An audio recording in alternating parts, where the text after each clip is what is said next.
Good evening, everyone.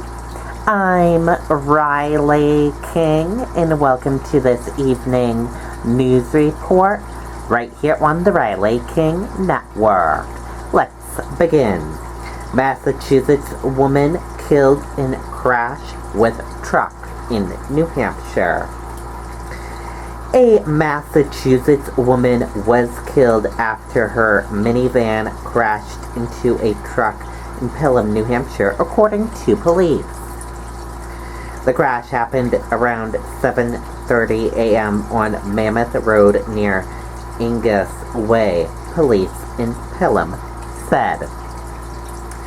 A 30-year-old woman from Dracut, Massachusetts was driving a Toyota when investigators believe she crossed to the other side and hit a Ford truck driven by a 63-year-old man from Norwood, Massachusetts.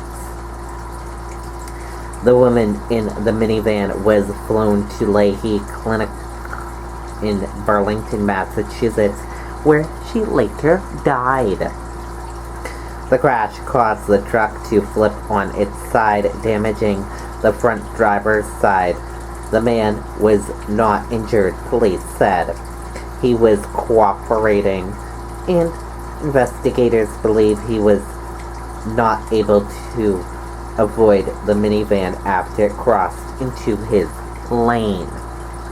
Mammoth Road was closed after the crash while the scene was being processed. And that does it for this evening news report right here on the Riley King Network. Thank you for watching and have a great evening. Good night and goodbye.